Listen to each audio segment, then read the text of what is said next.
एक martial arts प्रतिभा कवच योद्धा बनकर इस दुनिया में आई और अचानक पाया कि यहाँ के मनुष्य चींटियों से भी बदतर जीवन जी रहे हैं। यहाँ तक कि तथाकथित धन कुबेर भी मानवता के साथ विश्वासघात कर रहे हैं अपनी बेटी को राक्षसों से शादी करवाकर स्थिति प्राप्त करने के लिए। और आज का दिन मानव और राक्षस के बीच पहली शादी का दृश्य है। ये छोटा लड़का इस भव्य महल से बिल्कुल मेल नहीं खाता था, लेकिन उसने हिम्मत जुटाकर आगे बढ़कर एक ब्लूबेरी केक मांगा, सिर्फ इसलिए क्योंकि आज उसकी बहन का जन्मदिन था। लेकिन बदले में उसे केवल नौकरानी की गालियां और झूठ मिला कि केक नहीं है। तभी एक विशाल आकृति प्रकट हुई जिसने उसकी छोटी सी काया को ढक लिया। तुमने अभी कहा कि ब्लूबेरी केक नहीं है ना? अभी तक श्री आरामणी डर से उबर भी नहीं पाई थी कि उसने छोटे लड़के को उठा लिया तो वह मेरी मिठाई होगी। तभी उसने कांपते हुए कहा, ब्लूबेरी केक वास्तव में अभी भी है, हालांकि बहुत देर हो चुकी थी। उसके जवाब में केवल खून गिरने की आवाज आई। अचानक एक पत्थर एक आंख वाले राक्षस के सिर पर लगा। राक्षस, मेरे भाई को वापस दे दो। छोटी लड़की डर को सहन करते हुए लगातार पत्थर फेंक रही थी और उसके आसपास भाग रहे वयस्कों के साथ एक स्पष्ट विपरीतता बना रही थी। ओह, वह तुम्हारा भाई है, तुम भी एक अच्छा मिठाई हो सकती हो। हालांकि इस तरह के मानवों को भोजन मानने वाली जाति के सामने मानवों के कुलीन लोग अभी भी उसे शांति लाने के लिए धन्यवाद दे रहे थे। महाशक्तिशाली जीवों के गवर्नर भी इस इंसान से बहुत संतुष्ट थे। आखिरकार उसकी गद्दारी के बिना महाशक्तिशाली जीव इतनी जल्दी जीत नहीं पाते। सभी लोग भी किम अध्यक्ष की जल्दी वफादारी की प्रशंसा कर रहे थे और यह भी कि उन्हें अपनी बेटी को गवर्नर महोदय को देने का मौका मिला। बस ये नहीं पता कि वह रात में इसे सहन कर पाएंगे या नहीं। लेकिन तभी 3 बार सोचने के बाद प्रवेश करने वाले भोज के दरवाजे अचानक टूट गए और आकाश से अचानक खून की बारिश होने लगी। गवर्नर की शादी का जश्न मनाने के लिए मैंने विशेष रूप से सभी के लिए आतिशबाजी की व्यवस्था की है। कैसी लगी? शानदार है ना? एक युवक ने एक आंख वाले राक्षस का सिर उठाकर बेहिचक हंसते हुए कहा। लेकिन जब मेहमान इस दृश्य से डरकर पागल होकर भागने लगे तो अध्यक्ष किम की बेटी धीरे धीरे आगे बढ़ी। मैं तुम्हें ढूंढने नहीं गई, तुम खुद ही मेरे पास आ गए। एक ग्रेड वांछित अपराधी त्यांची। अगले ही पल अनगिनत रक्षक उसके आदेश पर त्यांची की ओर दौड़े। तभी उसने अचानक अपना दायां हाथ ऊंचा उठाया और वह पल भर में अनगिनत तलवारों की चमक में बदल गया जो भीड़ के बीच से गुजर गईं। जब वह फिर से प्रकट हुआ, रक्षक पहले ही मौके पर मारे जा चुके थे। क्या मैडम, क्या ये बेकार लोग ही हैं जिनके भरोसे तुम मुझ पर भौंक रही थी? अभी जो अभिमानी थी वह अब इतनी डर गई थी कि कुछ बोल नहीं पा रही थी। लेकिन त्यांची ने उसे नहीं मारा और कहा कि मैं औरतों को नहीं मारता। लेकिन जब तक वह ये सोच पाती कि भविष्य में कैसे बदला लेना है, एक मुक्का आ चुका था और अगले ही पल वह धूल में बदल गई। अचानक याद आया, चूंकि तुमने एक राक्षस से शादी की है तो शायद अब तुम तो फिर उसे औरत नहीं माना जाना चाहिए। तब जाकर उस मॉन्स्टर गवर्नर ने मैदान में कदम रखा, जिससे पता चलता है कि उसकी नजर में इंसानों की औकात एक चींटी से भी कम है। ये देखकर त्यांची ने भी वक्त बर्बाद नहीं किया। चलो जरा मेरे इस लोहे जैसे मुक्के का सवाल चलो। एक जोरदार धमाके की आवाज आई और शॉकवेव से उठा धूल का गुबार चारों तरफ फैल गया। तभी एक ठंडी हंसी गूंजी। तुम्हारे इस हमले के तरीके को मार्शल आर्ट्स कहते हैं। बस इतनी सी बात है। मेरे एक साथी ने एक बार मार्शल आर्ट्स की दुनिया पर हमला किया और तुम्हारी काबिलियत तो उसके बताए मुकाबले बेहद मामूली है। त्यांची ने बस अपनी एक मुस्कान दिखे। गोल्डन बेल्ट शील्ड की 18वीं पर, आयरन शर्ट की 12वीं पर, dark lemon body, 9 tone golden body, सब एक्टिवेट हो जा। पलक झपकते त्यांची के शरीर पर एक लाल रंग का कवच और अब यही पल उसका हाथ मॉन्स्टर गवर्नर के चेहरे पर, जिसने उसे बेरहमी से जमीन पर दी मारा। तुम दोनों लेट बिल्कुल नहीं। तुम आखिर किस तरह के मॉन्स्टर हो? मैं तुम लोगों का डेमन किंग, तुम्हारे योद्धाओं को नष्ट करने के लिए। असल में त्यांची पहले मार्शल आर्ट्स की दुनिया का शीर्ष योद्धा था। हजारों साल पहले दानव प्राणियों ने भी उसकी दुनिया पर आक्रमण किया था। योद्धाओं ने प्रतिरोध किया, लेकिन उन्हें शीर्ष मार्शल आर्ट्स परिवार की न्यून द्वारा धोखा दिया गया, जिससे पहले से ही कठिन लड़ाई में मुश्किलें और बढ़ गईं। इसी संकट के समय एक सुनहरी रोशनी ने विशाल जानवर के शरीर को भेद दिया और आने वाला व्यक्ति कोई और नहीं बल्कि हमारा त्यांची था। मामूली शुरुआत से उठे हुए उसने, भले ही उसके पास चिन युआन जैसी अच्छी संसाधन पृष्ठभूमि नहीं थी, लेकिन अपने जोश और अच्छे प्रतिभा के बल पर उसने अपनी मार्शल आर्ट की ताकत को चिन युआन से कम नहीं होने दिया, बल्कि कुछ मामलों में थोड़ा बेहतर भी साबित किया। दूसरी ओर दानव सेना के पीछे विदेशी जाति के योद्धा मरने से पहले अविश्वास में उसे देख रहे थे। क्यों तुमने हमें धोखा दिया?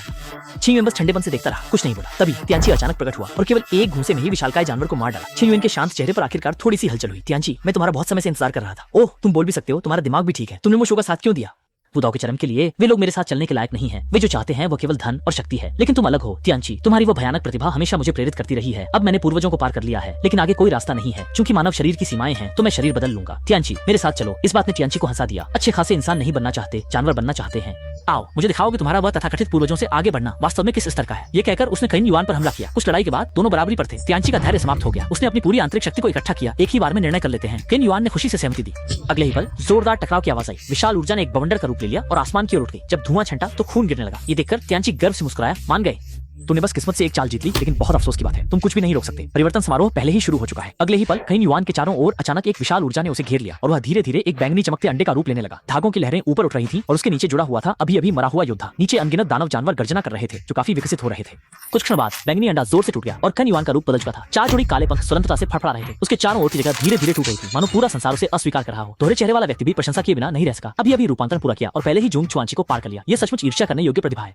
इस समय कई युआन धीरे धीरे बोलने लगे। त्यांची, ये आखिरी मौका है। ये दुनिया अब मुरझा चुकी है। मेरे साथ चलो और बाहरी दुनिया में युद्ध करो, नई राहें खोजो। त्यांची ने तुरंत मना कर दिया। सच में हास्यास्पद है, तुमने खुद को इस बदसूरत रूप में बदल लिया। यही है तुम्हारा अपनी मार्शल आर्ट को धोखा देने का विचार। उसके बोलने से पहले ही कई युआन अचानक उसके सामने प्रकट हो गया और हाथ को धीरे से त्यांची के सीने पर रखा। अगले ही पल त्यान जियान ल्यूशिंग, त्यांची इस बार से स्तब्ध रह गया। तुमने छुपकर हमला किया। तुमने कब देखा है कि कोई छुपकर हमला सामने से करता है? वह ये कहकर मुड़कर चला गया। अंतिम क्षणों में उसने अनिच्छा से कहीन युआन की पीठ की ओर देखा। कहीन युआन, तुम इंतजार करो, चाहे तुम किसी भी दुनिया में जाओ, मैं तुम्हें मार डालूंगा। जब उसने फिर से आंखें खोली तो उसे लगा कि उसके आसपास बहुत शोर है। इस शरीर की स्थिति बहुत खराब है, बिल्कुल हिल नहीं सकता। मैं अभी जीवित हुआ हूँ और फिर से मरने वाला हूँ। अपनी चेतना खोने से पहले उसे ऐसा लगा जैसे कोई उसे पुकार रहा है। तभी एक तेज कदमों की आवाज पास आई। त्यांची भले ही देशद्रोही को न ढूंढ पाए, वो अपनी बात पूरी भी नहीं कर पाया था कि अचानक देखा कि चेंगमिन मर चुका था। आने वाला पहले तो चौंक गया, लेकिन तुरंत ही उसके चेहरे पर गुस्सा आ गया। अच्छा हुआ, ऐसे देशद्रोही को मरना ही चाहिए। उसकी मौत से शांति समझौते पर हस्ताक्षर रुक जाएंगे। जब उसे होश आया तो उसने देखा कि पास में ही त्यांची बेहोश पड़ा था। वो तुरंत आगे बढ़ा और पुकारा, वो उसे खींचता है। है, धैर्य रखो, तुरंत तुम्हें अस्पताल ले जाऊंगा। लेकिन तभी एक अंकल अंदर आ गए। तुम लोग सच में बहुत परेशानी खड़ी करते हो। उसने अविश्वास से अपने पैरों के नीचे की लाश को देखा। तुम लोगों ने आन चेंगमिन को मार डाला। धिक्कार है, तुम लोग सच में पागल हो गए हो। तुम लोग ही पागल हो, विशेष सेवा विभाग के कमीने। चश्मे वाला आदमी नाराजगी से जवाब देता है, लेकिन अंकल जरा भी नाराज नहीं होते, बस थोड़ा समझ नहीं पाते। तुम सब उज्जवल भविष्य वाले विश्वविद्यालय के छात्र हो, विद्रोही सेना के साथ क्यों उलझ रहे हो? तुम्हें पता होना चाहिए कि हार के बाद व्यापारिक घरानों ने अनगिनत तरीके अपनाए थे ताकि शांति समझौते की पुष्टि हो सके। ये शांति आसानी से नहीं मिली है। बकवास, राक्षस मानवों को चींटी की तरह देखते हैं, तुम उनकी बातों पर भी विश्वास करते हो। इस पल में चश्मा पहने आदमी की सोच बहुत स्पष्ट थी, लेकिन युद्ध में फिर से नहीं जाना चाहने वाले दादा और केवल अपने बारे में सोचने वाले व्यापारिक घरानों के सामने उसकी बातें व्यर्थ थीं। पश्चिम पर्वत जेल में पकड़े गए विश्वविद्यालय के छात्र विरोध कर रहे हैं। देशद्रोहियों को सजा दो, हमारा पश्चिम पर्वत वापस दो। जेलर बेबसी से इस दृश्य को देख रहा है। तुमने आखिर कितनों को पकड़ लिया है? इन विश्वविद्यालय के छात्रों का सामना करते हुए वह भी बहुत परेशान था। दादाजी तो एकदम बेपरवाह लग रहे थे। इस बार उन्होंने कुछ ज्यादा ही कर दिया। वित्तीय समूह अब और सहन करने का इरादा नहीं रखता, लेकिन जेलर को बिल्कुल भी विश्वास नहीं था। कई राजनीतिक और व्यावसायिक बड़े लोग पश्चिमी पहाड़ी विश्वविद्यालय से आए हैं। वह कोई परेशानी नहीं चाहता था, लेकिन जब उसने उनकी हरकतों के बारे में सुना तो उसके होंठ अनायास ही मुस्कुरा उठे। ऐसा लगता है कि प्रयोग के लिए सामग्री मिल गई है। दूसरी ओर त्यांची भी आखिरकार जाग गया। वह मुश्किल से उठ खड़ा हुआ। हालांकि यह नहीं जानता था कि किसने उसे वापस लाया, लेकिन आखिरकार वह बच गया। बस जल्दी से असली ऊर्जा का अभ्यास करना है और चोट को स्थिर करना है। चेन्युआन, मेरा इंतजार करो। फिर उसने अपनी कला का अभ्यास शुरू किया। पिछली जिंदगी में त्यांची गरीब परिवार से था और अभ्यास के शुरुआती चरण में उसकी नींव मजबूत नहीं थी, लेकिन अब उसके पास एक बार फिर से मौका है। उसके मस्तिष्क में कई विधियां थीं, जिनमें से चुनने के लिए और इस शरीर के लिए सबसे उपयुक्त शीर्ष विधि व शुद्ध यांग विधि थी। केवल कुछ सांसों में ही उसने शुद्ध यांग ऊर्जा को निकाल लिया, लेकिन जैसे ही वह निकाली गई तुरंत ही गायब हो गई। असल में यह शरीर स्वतः ही ऊर्जा को अवशोषित कर रहा था, घावों को ठीक कर रहा था। यह देखकर त्यांची अनायास ही मुस्कुरा उठा। यह सच में एक अमीर व्यक्ति का शरीर है। इस समय चश्मा पहने आदमी अंदर आया और त्यांची को जागते हुए देखकर बहुत खुश हुआ। उन बदमाशों ने तुम्हें दवा देने से इनकार कर दिया। मुझे लगा था कि तुम नहीं बच पाओगे, लेकिन इस समय त्यांची ने मूल मालिक की यादें नहीं अपनाई थी और उसे उलझन में देखकर चश्मा पहने आदमी अचानक चौंक गया। तुम्हारा यह क्या हाव भाव है? मैं मोंग गुआंगशियन हूँ, तुम्हारा घनिष्ठ मित्र और रिश्तेदार। रुको, कहीं तुम्हें याददाश्त तो नहीं खो गई?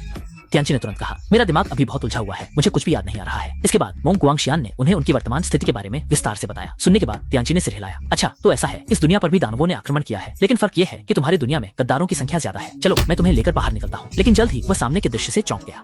क्या ये सच में जेल है? इतनी शानदार। ये सुनकर मोंग गुआंगशियान ने अनायास ही अपना सिर पकड़ लिया। हम तो पश्चिम पर्वत विश्वविद्यालय के छात्र हैं, हमें कैसे यहाँ ठहराया जा सकता है? तभी एक उत्साहित आवाज आई। क्या मैंने सही देखा? त्यांची जाग गया। सभी लोग उसके चारों ओर इकट्ठा हो गए। पता था कि तुम्हारी किस्मत अच्छी है, तुम मर नहीं सकते। राजनयिक को मार डाला, शांति समझौते पर हस्ताक्षर रोक दिए। हमारे महानायक को कैसा लग रहा है? लेकिन कुछ लोगों की राय अलग है। रेड हेयर का मानना है कि त्यांची ने उन्हें नुकसान पहुंचाया है। इस समय वह अब उस निडर कॉलेज छात्र की छवि में नहीं है। 3 दिनों में 6 सहपाठियों को पकड़ लिया गया है, जो अब तक वापस नहीं आए हैं। मेंग गुआंगशियन उसे दृढ़ रहने के लिए कहना चाहता था, लेकिन जेलर अचानक पीछे से आ गया। वह तुरंत आगे बढ़कर पूछने लगा, पकड़े गए सहपाठी कहाँ हैं? जेलर ने एक धूर्त मुस्कान के साथ कहा, तुम्हारे लिए कुछ मनोरंजन लाया हूँ। इसके तुरंत बाद उसने दाहिने हाथ से इशारा किया और 2 सैनिक एक बड़ा स्क्रीन लेकर बाहर आए। ये देखकर त्यांची तुरंत मुस्कुराया। इतनी अच्छी जगह में रह रहे हैं और हमें मनोरंजन भी मिल रहा है, तो मैं थोड़ा खेल ही लेता हूँ। लेकिन यह चीज कैसे खेली जाती है?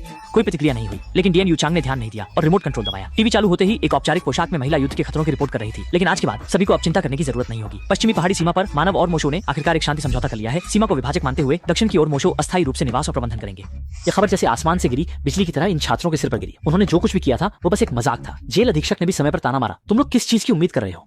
कुछ छात्र भी दुनिया की दिशा बदलने का सपना देख रहे हैं। मजाक मत करो, तुम लोग सिर्फ सत्ता के खेल की बलि हो और आगे तुम मेरे हाथों में प्रयोग सामग्री बनोगे। मंग यनचेन कुछ और कहना चाहता था, लेकिन उसे डीएन यूचांग ने रोक दिया। आज तुम्हारी बारी नहीं है, बल्कि हमारे महानायक त्यांची की है। ओह, तुम्हारा यह काला खोल, मैं इससे ऊब चुका हूँ। आओ, मुझे और खुश करने की कोशिश करो, वरना मैं जेल से भाग जाऊंगा। और जब त्यांची को ले जाया गया तो मेंग गुआंगशियन उन्हें बचाने की कोशिश करना चाहता था, लेकिन बदले में केवल अंतहीन उपहास मिला। शांति समझौते पर हस्ताक्षर ने उन्हें बहुत बड़ा झटका दिया। यहाँ तक कि कुछ लोग गलती का दोष उस पर डाल रहे थे। और दूसरी ओर प्रयोगशाला में डॉक्टर पिछली बार के प्रयोग की प्रतिक्रिया दर्ज कर रहे थे। महिला छात्रा अभी भी सुन मोंगयुए पर चिल्ला रही थी कि वह उन्हें कुत्ता क्यों बना रही है।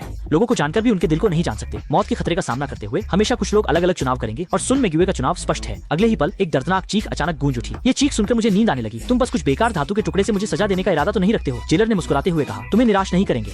प्रयोगशाला का दरवाजा खोलते ही सामने एक मांस का ढेर दिखाई दिया। हाल ही की किशोरी अब पहचान में नहीं आ रही थी और वह त्यांची से मदद के लिए चिल्ला रही थी, लेकिन सुन मोंगयुए ने उसके सिर को कुचल दिया। इस समय जेलर ने कहा, अफसोस, फिर से असफल हो गया। त्यांची ने उबासी लेते हुए कहा, तुम मुझे यही मानव से राक्षस में परिवर्तन दिखाना चाहते हो? हाँ, देखो, यह दुनिया को बदलने की खोज है। त्यांची ने परवाह नहीं की। सफल संस्करण के चिन्ह युवान अभी भी याद हैं। इन असफल नमूनों में देखने लायक क्या है?